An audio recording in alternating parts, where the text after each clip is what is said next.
Hello friends, எல்லாருக்கும் வணக்கம். எல்லோரும் எப்படி இருக்கீங்க? நல்லா இருக்கீங்களா? நாங்களும் நல்லா இருக்கோம். இன்றைக்கி நம்ம சேனலில் என்ன வீடியோ பார்க்க போகிறோம்னு பார்த்தீங்கன்னா, என்னோடய day in my life routine vlog தான் நான் உங்களோட ஷேர் பண்ணிக்க போகிறேன். இப்போ வாங்க வீடியோக்குள்ளே போகலாம். அதுக்கு முன்னாடி நம்ம சேனலை பார்த்துட்டு நிறைய பேர் சப்போர்ட் பண்ணுறீங்க, சப்ஸ்கிரைப் பண்ணுறீங்க. எனக்கு சப்போர்ட் பண்ணி சப்ஸ்கிரைப் பண்ணுற எல்லாருக்குமே ரொம்ப ரொம்ப நன்றி. தொடர்ந்து உங்களோட ஆதரவை நம்ம சேனலுக்கு கொடுங்க. காலையிலேயே வந்து பார்த்திங்கன்னா முருங்கைக்கீரை சூப்பு தான் பண்ணியிருந்தேன். முருங்கைக்கீரை வந்து ஹஸ்பண்ட் வந்து அவங்களோட ஃப்ரெண்டு வீட்டுக்கு போயிருந்தபோது கிடச்சிதுன்னு சொல்லி கொண்டு வந்திருந்தாங்க. ஸோ எங்கள் புரோனேயில் வந்து முருங்கை மரம் வந்து நிறைய வீடுகளில் வந்து இங்கே இருக்கும். இந்த ஊர் மக்கள் வந்து அதை எப்படி யூஸ் பண்ணுறாங்கன்னு தெரில, நம்மளை மாதிரி சமைச்சு சாப்பிட்றாங்களான்னு. ஆனால் நிறைய வீடுகளில் முருங்கை மரம் வந்து பார்த்துருக்கோங்க. அது மட்டும் இல்லாமல் அப்புறம் இந்த சுண்டைக்காலாம் இருக்குது பார்த்திங்களா, அது சும்மாவே வந்து ரோடு சைட்லலாம் கூட முளைச்சிருக்கும்.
நாங்கள் அதிகமாக இந்த பன்னீர் அதெல்லாமே வாங்கவே மாட்டோம். ஊரில் இருக்கும்போதும் சரி, எப்போயாச்சும் தான் வாங்குவோம். எனக்கு என்னமோ அந்த டேஸ்ட்டு பிடிக்காத மாதிரியே இருக்கும்.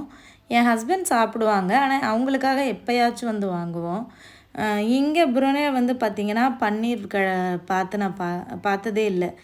சூப்பர் மார்க்கெட்டில் வந்து பன்னீர் வந்து பார்த்ததே இல்லை. ஆனால் அந்த டோஃபு தான் அதிகமாக இருக்கும். இது ஏன்னா பன்னீர் மாதிரியே இருக்குது அப்படி சொல்லிட்டு நான் பார்த்துருக்கேன். இதை வாங்கி சமைக்கணுன்னு தான் நினப்பேன், ஆனால் வாங்க மாட்டேன். டேஸ்ட்டு நல்லா இருக்காதோ அப்படி சொல்லிட்டு. அப்புறம் ரீசெண்டாக ஒரு வீடியோவில் தான் பார்த்தேன், இந்த டோஃபு வந்து ரொம்ப நல்லது, அதில் நிறைய ப்ரோட்டீன் இருக்குது, நல்லா எடுத்துக்கலாம், வெயிட் லாஸ்க்கு ரொம்ப நல்லது, இதில் வந்து கேலரிஸ் ரொம்ப கம்மி, அதே மாதிரி ரிச் ப்ரோட்டீன் அப்படின்னு சொல்லியிருந்தாங்க. அதே மாதிரி இங்கே ப்ரூனேயில் வந்து ரொம்ப ரொம்ப சீப்பானதுங்க. இந்த 2 பீஸே வந்து பார்த்திங்கன்னா 50 சென்ட்ஸ் தான். 50 சென்ட்ஸ்னால் வெறும் 30 ருபீஸ் தான் நம்ம ஊர் காசுக்கு. சரி, இவ்வளோ சீப்பாக கிடைக்குது, நல்ல ப்ரோட்டீன் சொல்கிறாங்க, சரி நம்ம ட்ரை பண்ணுவோம் நம்மளாக வந்து டிசைட் பண்ணக்கூடாது அதோடய டேஸ்ட் நல்லா இருக்காது அப்படின்னு சொல்லிட்டு சாப்பிட்டு பார்ப்போன்னு சொல்லிவிட்டு நீ ரெகுலராக வாங்கலாம் அப்படின்னு வந்து நினச்சிருக்கேன். இப்போ இது எப்படி பண்ணுறதுன்னா, ஒரு பேனில் எண்ணெய் ஊற்றிட்டு ஒரு வெங்காயம் சேர்த்துருக்கேன், கொஞ்சம் சோம்பு வந்து சேர்த்துக்கிட்டேன். எண்ணெய் ஊற்றிட்டு சோம்பு, ஒரு வெங்காயம், கருவேப்பிலை, அப்புறமா கொஞ்சம் 3 பல் பூண்டு வந்து நல்லா பொடி பொடியாக கட் பண்ணி வந்து சேர்த்துருக்கேன். அப்புறம் ஒரு பச்சை மிளகா, மஞ்சள் பொடி, கரம் மசாலா 1 ஸ்பூன், மிளகாய் பொடி காரத்துக்கு ஏற்ற மாதிரி சேர்த்து அட்ஜஸ்ட் பண்ணிக்கலாம். இப்போ அந்த 2 டோஃபுமே வந்து நல்லா அந்த கிரேட்டர் வச்சு நல்லா துருவிட்டு அது கூட சேர்த்துட்டு, ஒரு பெரிய சைஸ் உருளைக்கிழங்கு நான் குக்கரில் வேக வச்சுருந்தேன் 2ஆக கட் பண்ணி, அதை வந்து அது கூட வந்து சேர்த்துக்கலாம். வெறும் டோஃபு மட்டும் சேர்க்காமல் அது கூட உருளைக்கிழங்கு சேர்த்து பண்ணும்போது நல்லா இருந்தது டேஸ்ட்டு. ஸோ வெறும் டோஃபு வேணும்னாலும் சேர்த்துக்கலாம். ஸோ நமக்கு ஸ்டஃபிங் வந்து அதிகமாக வேணும் அப்படின்னா உருளைக்கிழங்கு வந்து சேர்த்துக்கலாம். சேர்த்துட்டு அது கூட தேவையான அளவுக்கு உப்பு சேர்த்துட்டு அந்த மசாலையோடு நல்லா மிக்ஸ் பண்ணி விட்டுடலாம். தண்ணிலாம் வந்து நிறைய ஊற்றிடக்கூடாது, ஏன்னா டோஃபுவே கொஞ்சம் ஈரமாக அதுலேயுமே கொஞ்சம் தண்ணி இருக்க தான் செய்யும். ஸோ அதனால் கையால் லைட்டாக ஒரு கொஞ்சம் அது வேகிறதுக்காக லைட்டாக தொளிச்சு மட்டும் விட்டேன் தண்ணி. நல்லா மிக்ஸ் பண்ணிடணும். அடுப்பை வந்து ரொம்ப மீடியம் ஃப்ளேமில் வச்சிடணும், ஏன்னா நல்லா துருவி இருக்கிறதுனால டக்குன்னு அடி பிடிக்க வந்து வாய்ப்பு இருக்குது.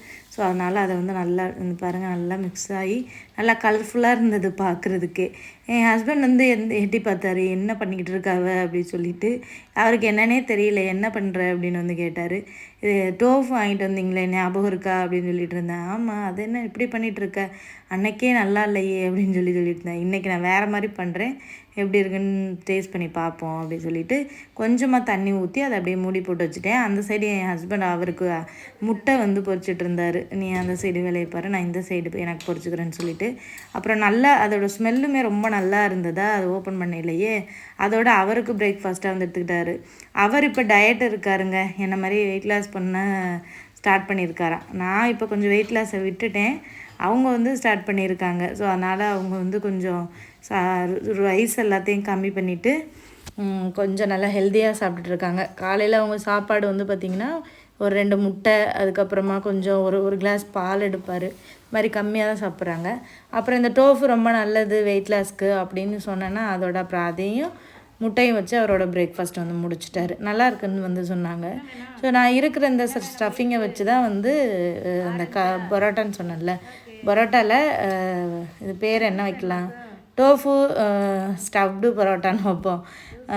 அது வந்து பண்ண போகிறேன். இந்த சரி முகில் அப்போ தான் எந்திரிச்சு வந்த, பல்லு கூட விளக்காமல் வந்து ஆரஞ்சு ஜூஸ் வேணும் அப்படின்னு சொல்லி கேட்டுட்டு இருந்தேன். சரி இருடா அம்மா பண்ணித்தரேன்னு சொல்லிட்டு மாவு வந்து நல்லா சாஃப்டாக வந்துருந்ததுங்க.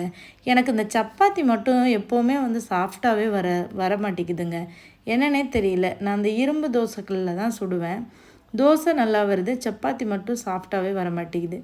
அதாவது நான் எண்ணெய் ஊற்றாமல் சுட்டு ட்ரை பண்ணுவேன் சப்பாத்திக்கு. எண்ணெய் ஊற்றினோம்னா கொஞ்சம் சாஃப்டாக வருது. சில பேர்லாம் எண்ணெயே ஊற்றாட்டாலும் நல்லா சப்பாத்தி சாஃப்டாக வரும். எனக்கு ஏதாவது டிப்ஸ் இருந்தால் சொல்லுங்கள் சப்பாத்தி சாஃப்டாக வர்றதுக்கு. ஸோ இப்போ வந்து நம்ம வந்து அந்த பன்னீரை வந்து டோஃபுவை வந்து அந்த சப்பாத்திக்குள்ளே வச்சு ஸ்டஃப் பண்ணி நம்ம வந்து செய்ய ஆரம்பிக்கலாம். ஃபஸ்ட்டு நல்லா ஒரு பெரிய சைஸ் மாவு வந்து எடுத்துட்டு அதை வந்து நல்லா வந்து தேய்ச்சி எடுத்துக்கலாம். ரொம்ப மாவு தடிமனாக இருக்கக்கூடாது, ஏன்னா அதுக்கப்புறமா நம்ம வந்து தோசைக்கல்லில் போட்டு அது சுடும்போது வேகாது. ஸோ அதுக்காக நம்ம வந்து நல்லா வந்து கொஞ்சம் மெல்லிசாக வந்து தேய்க்கணும். சின்ன சின்னதாக ரவுண்டாக தேய்ச்சிட்டு அதுக்கு நடுவில் ஸ்டஃபிங் வச்சாலும் சரி, இல்லைன்னா இந்த மாதிரி தேய்ச்சிட்டு 4 பீஸாக கட் பண்ணிவிட்டு அதுக்கப்புறமா அது கூட ஒவ்வொரு ஸ்பூன் அளவுக்கு அந்த டோஃபுவை வந்து உள்ளே வச்சு அப்புறம் நம்ம எடுத்து அப்படியே வந்து தட்டிக்கலாம். அப்படியே நல்ல ரவுண்ட் ஷேப்புக்கு வந்து வந்துடும். ஸோ அந்த மாதிரியும் வந்து பண்ணிக்கலாம். ஒவ்வொன்றா தேய்ச்சி இது பண்ணோம்னா நமக்கு டைம் எடுக்கும். அதனால் நான் மொத்தமாக ஒரே இதாக தேய்ச்சிட்டு அப்படியே கட் பண்ணிவிட்டு இந்த மாதிரி நல்லா இந்த மாதிரி பண்ணிங்கனாலே, இந்த மாதிரி பண்ணிவிட்டு நல்லா நடுவில் வச்சு கையை வச்சு இப்படி தட்டி கொடுத்தோம்னாலே ரவுண்டாக வந்து இந்த மாதிரி தட்டிடலாம். இப்போ தோசைக்கல்ல 1 ஸ்பூன் அளவுக்கு ஆயில் வந்து ஊற்றிருக்கேன், ரொம்பலாம் எண்ணெய் ஊற்றலை, லைட்டாக தான். ஸோ அதில் வந்து நம்ம ரெடி பண்ணி வச்சுருக்க அந்த பரோட்டாவை வந்து அதில் வந்து வச்சிடலாம். வச்சுட்டு 2 பக்கமும் லைட்டாக கோல்டன் ப்ரௌன் ஆகிற வரைக்கும் நம்ம வந்து திருப்பி போட்டு வேக வச்சு எடுத்துட்டோம்னா ஒரு சூப்பரான டோஃபு பரோட்டா ரெடி. நல்லா இருந்ததுங்க டேஸ்ட் உண்மையாகவே. நான் கூட நல்லாயிருக்கோ என்னமோ அப்படின்னு நினச்சேன். நார்மலாக டோஃபு வந்து பிடிக்காதவங்க இந்த மாதிரி இது கூட வச்சு சாப்பிடும்போது டேஸ்ட்டு நல்லா இருந்தது. அதோட நம்ம ப்ரெட்டுக்கு கூட நடுவில் வச்சு சாண்ட்விச் மாதிரி அந்த மாதிரி பண்ணியும் சாப்பிட்லாம், நல்லாயிருக்கும். ஸோ லாஸ்ட் டைம் நான் வாங்கின டோஃபு தான் சரியில்லை, அதனால தான் வந்து டேஸ்ட் எனக்கு பிடிக்கல. ஆனால் இன்றைக்கி ரொம்ப நல்லா இருந்தது. அந்த மாதிரி புளிக்கோலாம் இல்லை, அந்த உருளைக்கிழங்கும் போட்டனால அதோடய டேஸ்ட் வந்து நல்லா இருந்தது. இப்போ 2 பக்கமும் நல்லா வந்து வெந்துடுச்சு. நான் வந்து ரொம்ப சிம்மில் வச்சு தான் வந்து சுட்டுவிட்டேன், ஏன்னா கருகிடுச்சுன்னா நல்லா இருக்காது, அதனால். ஆனால் ஒரே ஒரு பரோட்டா மட்டும் நல்லா பூரி மாதிரி உப்பி வந்தது, நல்லா சாஃப்டாக சூப்பராக இருந்தது. ஸோ காலையில் நான் இதை தான் வந்து சாப்பிட்டேன். ஆதவு காலையிலேயே ஸ்கூல் போயிட்டான். அவனுக்கு வந்து காலையிலே நான் கொஞ்சம் சோறு வச்சு முருங்கைக்கீரை இருந்ததில் அதை வச்சு சாம்பார் வச்சுருந்தேன். ஸோ அதை வச்சு அவனுக்கு ஊட்டி அனுப்பி விட்டுட்டேன். அதுக்கப்புறம் தான் ஞாபகமே வந்தது, இந்த டோஃபு வாங்கிட்டு வந்தது இருக்கே அப்படின்னு சொல்லிட்டு. ரொம்ப நாள் ஃப்ரிட்ஜில் வச்சுருந்தாலும் அது கெட்டு போயிடும். அது டோஃபு வந்து சீக்கிரமாகவே குக் பண்ணணும், இல்லைனா ஃப்ரீசரில் வைக்கணும். ஸோ அப்புறம் ஞாபகம் வந்தோடனே தான் இதை வேஸ்ட் பண்ணாமல் ஏதாவது பண்ணுவோம் அப்படி சொல்லிட்டு பண்ணேன். உண்மையாக நல்லா இருந்தது, ட்ரை பண்ணி பாருங்கள். வெஜிடேரியனாக இருக்கிறவங்களுக்கு ரொம்பவே பிடிக்கும், ஏன்னா அவங்க நான்வெஜ் எதுவும் சாப்பிட மாட்டாங்கள்ல. ஸோ இந்த டோஃபு, காளான் இந்த மாதிரி இதுகள்லாம் வந்து வெஜிடேரியன் உள்ளவங்க இந்த மாதிரி ட்ரை பண்ணி சாப்பிட்லாம். அப்புறம் நான் சாப்பிட்டுட்டு முகிலுக்கு கொடுத்தேன், அவனும் வேணான்ட்டான். அப்புறம் ஹஸ்பண்டும் அதே சாப்பிட்டாங்க, எனக்கு வேணான்ட்டாங்க. அப்புறம் முகிலுக்கு வந்து இந்த ரைஸ் காலையில் ஆதவுக்கு சமைச்சி வச்சுருந்த ரைஸ் எடுத்து அது கூட வந்து முருங்கைக்கீரை சாம்பார் வச்சுருந்தேன்ல, அதையும் வந்து அவனுக்கு தான் வந்து ஊட்டி விட்டேன். நேற்று வந்து ஒரு கமெண்ட் வந்துருந்துச்சுங்க, மனோன் மணின்னு சொல்லிட்டு ஒருத்தவங்க கமெண்ட் பண்ணியிருந்தாங்க. அந்த கமெண்ட் பார்த்தோன்னே கொஞ்சம் கஷ்டமாக தான் இருந்தது, ஏன் இப்படி சொல்கிறாங்க அப்படின்ற மாதிரி. நிறைய பேட் கமெண்ட்ஸ் வரத்தாங்க செய்யும். யூடியூப்லலாம் இருந்தோம்னா அது சகஜம்தான். நிறைய கமெண்ட்ஸை ஹைட் பண்ணி விட்ருவேன், இல்லைனா சில பேருக்கு ரிப்ளை பண்ணுவேன். சில பேர் ரிப்ளை பண்ணோம்னா இன்னும் ரொம்ப ஹார்ஷாகவே வந்து கமெண்ட் பண்ணுவாங்க. நிறைய வீடியோஸ்கள்லேயும் சொல்லியிருக்கேன், நீங்களும் வந்து சொல்லியிருக்கீங்க, அதெல்லாம் கண்டுக்காதீங்கக்கா, பேட் கமெண்ட்ஸ் வந்துச்சுன்னா அவங்களுக்கு ஒரு வேலை இல்லைன்னு. இருந்தாலும் ஒரு சில கமெண்ட்ஸ் வந்து மனசு வந்து ரொம்ப கஷ்டப்படுத்தும். எதுக்காக இப்படியெல்லாம் சொல்கிறாங்க அப்படின்ற மாதிரி தான். அவங்க என்ன கமெண்ட் பண்ணாங்க அப்படின்றத நான் உங்களோட ஷேர் பண்ணுறேன். அவங்க என்ன சொன்னாங்கன்னா, நீங்கள் வந்து படிச்சிருக்கீங்க தானே, நீங்கள் இன்ஜினியர் தானே, எதுக்காக தேவையில்லாமல் இந்த யூடியூப் நான்சென்ஸ்லாம் பண்ணிக்கிட்டு இருக்கீங்க அப்படின்னு சொல்லி கேட்டிருந்தாங்க. அறிவே இல்லாமல் எதுக்கு யூடியூப்பை பண்ணிக்கிட்டு இருக்கீங்க, உங்கள் வீட்டுக்காரதே நல்ல ஒரு இதில் இருக்கார், அவர் நல்ல திறமைசாலியாக இருக்கார், அவர்கிட்ட கேட்டு நீங்கள் ஒரு நல்ல வேலைக்கு போக வேண்டியதானே, எதுக்காக இந்த யூடியூப் பண்ணிக்கிட்டு இந்த மாதிரி தேவையில்லாத இந்த மோட்டிவேஷ்னல் வீடியோ, இந்த அட்வைஸு, அதுக்கப்புறமா சோசியல் அவேர்னஸ் அந்த மாதிரியான ஷார்ட்ஸ்லாம் போடுவேன்ல, அதை பார்த்துட்டு வந்து அந்த மாதிரி சொல்லியிருந்தாங்க. பார்த்தோன்னே எனக்கு கஷ்டமாக இருந்துச்சு, ஏன் யூடியூப்பை இவ்வளோ கேவலமாக நினைக்கிறாங்க, யூடியூப்பை வந்து அறிவே இல்லாத மாதிரி இதை பண்ணிகிட்ருக்கியே அப்படின்ற மாதிரி சொல்லியிருந்தாங்க. நான் காலையில் அந்த பண்ண பரோட்டாவை சாப்பிட்டு முடிச்சுட்டு நாளைக்கு செய்கிறதுக்கு அரிசி ஊற வைக்கலாம், காலையில் பிரேக்ஃபாஸ்ட் செய்கிறதுக்கு தோசை பண்ணுறதுக்கு அரிசி ஊற வைக்கலான்னு சொல்லிவிட்டு எடுத்துகிட்ருக்கேன். என்ன தோசை பண்ண போகிறேன்னா பார்லி தோசை. பார்லி இருக்குது பார்த்திங்களா, பார்லி வந்து ஒரு வகையான மில்லட். இது வந்து நம்ம நாடுகளில் விளையுதான்னு தெரியல, ஆனால் வெளிநாடுகளில் வந்து இது வந்து விளையும். ஸோ இங்கே புரூனேயில் வந்து இது வந்து சூப்பர் மார்க்கெட்டுகளில் வந்து கிடைக்கும், ரொம்ப நல்லது. பார்லியுமே அது ஒரு வகையான தானியம்தான். ஸோ பார்லி தோசை பண்ணுறதுக்கு ஃபஸ்ட்டு கொட்டினேன் பார்த்திங்களா வெள்ளையா, அது உளுந்து மாதிரியே இருந்துச்சுல, அதுதான் பார்லி. அது வந்து கோதுமை மாதிரியே தான் இருக்கும், அதே சைஸில், ஆனால் வெள்ளையாக இருக்கும். கோதுமை கொஞ்சம் ப்ரௌனாக இருக்கும், இது கொஞ்சம் வெள்ளையாக இருக்கும். 1 கப்பு பார்லி, அதே மாதிரி 1.5 கப் அளவுக்கு அரிசி, 1/2 கப் அளவுக்கு உளுந்து போட்டு நான் வந்து நல்லா கழுவிட்டு ஊற வச்சுருவேன். இது ரொம்ப நல்லாயிருக்கும் தோசை, சூப்பராக மொறு மொறுன்னு வரும், இட்லியுமே ரொம்ப சூப்பராக வரும். ஸோ நான் இங்கே புரூனே வந்து தான் இது வாங்கி வந்து ட்ரை பண்ணேன். பார்லி வந்து பார்த்திங்கன்னா, நாங்கள் அந்த அயர்லாண்டில் இருக்கும்போதெல்லாம் அந்த பார்லி விவசாயம் வந்து அங்கே நிறைய இருக்கும், நான் வந்து பார்த்துருக்கேன். நான் வந்து அது கோதுமைன்னு நினச்சேன். அப்புறம் அங்கே தங்கியிருந்த அந்த ஒரு மேடம் வீட்டில் நாங்கள் தங்கியிருந்தோம்ல, அவங்க தான் சொன்னாங்க, அயர்லாண்டில் வந்து கோதுமை பார்லி இது 2மே விளையும்னு சொல்லிட்டு. அங்கே ஒரு தடவை எங்களை கூட்டிகிட்டு போயிருந்தாங்க ஒரு இடத்துக்கு, வீடு பார்க்குறதுக்காக போயிருந்தோம். போகிற வழியில் இறக்கி காமிச்சாங்க, இதான் பார்லின்னு சொல்லி. அப்போ தான் எனக்கு வந்து தெரியும்.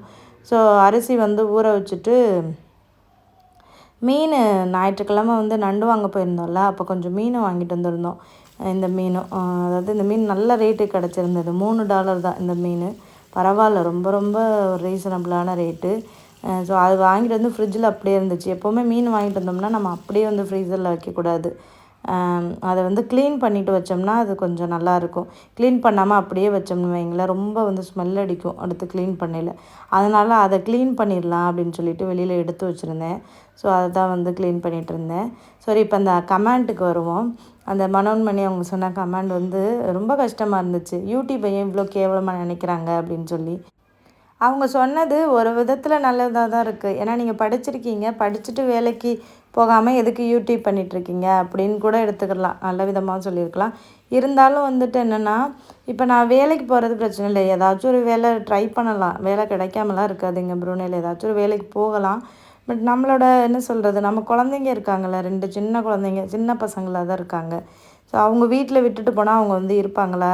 இருக்க மாட்டாங்க. அவங்கள பார்த்துக்கிறதுக்கு ஒரு ஆள் வேணும். ஹஸ்பண்டு வேலைக்கு போகிறாங்க, நம்ம வீட்டு வேலை பார்க்கணும், குழந்தைங்களுக்கு சாப்பாடு ரெடி பண்ணணும். ஸோ அதனால் நம்ம வந்து வெளியில் போய் வேலைக்கு போகிறதுன்றது முடியாத காரியம். அதனால தான் வந்து யூடியூபையே நான் சூஸ் பண்ணேன். சரி, வீட்டிலே இருந்து ஏதாவது ஒரு வேலை பண்ணலாம் அப்படின்னு சொல்லிட்டு. ஸோ அது வந்து ஒரு சில பேர் புரிஞ்சுக்கிறாங்க, ஒரு சில பேர் அதை புரிஞ்சுக்கிற மாட்டேங்கிறாங்க. இப்போ நம்ம வேலைக்கு போயிட்டோன்னா வீட்டு வேலை பசங்களெல்லாம் யார் பார்த்துக்கிறது முடியாது. இப்போ நான் வெளியில் போய் நான் சம்பாதிக்கிற காசு நான் யூடியூப்லேயே சம்பாரிச்சிடுவேன். நான் வீடியோ போட்டேன்னா எனக்கு கொஞ்சம் காசு வந்தாலும் நான் வந்து நிம்மதியாக வந்து வேலை பார்த்துட்ருக்கேனே சொல்லலாம். எனக்கு யூடியூப் வந்து பார்த்திங்கன்னா ரொம்ப கம்ஃபர்டபுள் தான். ஏன்னா எனக்கு எப்போ விருப்பம் இருக்கோ நான் அப்போ வீடியோ எடுத்துக்கலாம். எப்போ எனக்கு விருப்பம் இருக்கோ அப்போ நான் வீடியோ அப்லோட் பண்ணிக்கிறலாம். டைமுக்கு தான். இப்போ வெளியில் வேலைக்கு போனோம்னு வைங்களேன், டைமுக்கு வேலைக்கு போகணும், டைமுக்கு வரணும். அதுக்கப்புறமா வந்து அவங்க கொடுக்குறத கரெக்ட் டைமில் முடிக்கணும். இந்த மாதிரிலாம் நிறைய டென்ஷன் இருக்கும், நிறைய ஸ்ட்ரெஸ் இருக்கும். ஆனால் யூடியூப் அப்படி கிடையாது. யூடியூப் வந்து நானே முதலாளி, நானே தொழிலாளி அந்த மாதிரி தான் நான். எனக்கு என்ன தோணுதோ அதை நான் பேசுவேன். எனக்கு என்ன பிடிக்குதோ அதை பண்ணுவேன். அந்த மாதிரி தான். என்னை கேள்வி கேட்க வந்து யாருமே கிடையாது.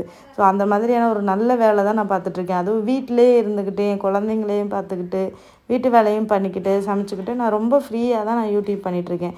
இதை விட ஒரு வேலை எனக்கு வெளியில் போய் கிடைக்குமா அப்படின்றது எனக்கு தெரியல. ஸோ அவங்க சொல்கிற அந்த இன்ஜினியர் வேலைக்கெலாம் போனேன்னா நான் இவ்வளோ ஃப்ரீயாக வேலை பார்ப்பேனா அப்படின்றது சொல்ல முடியாது. ஸோ நான் அதை வந்து இந்த வீடியோ மூலமாக நான் அவங்களுக்கு வந்து தெரியப்படுத்திக்கிறேன். அப்புறம் மீனெல்லாம் வந்து க்ளீன் பண்ணிவிட்டு ஆரஞ்சு ஜூஸ் வந்து பசங்க கேட்டாங்க. அதை வந்து கட் பண்ணி அவங்களுக்கு வந்து போட்டு கொடுத்தேன். அவ்வளோதாங்க இந்த வீடியோ. நம்ம நெக்ஸ்ட் வீடியோவில் பார்க்கலாம். பாய்.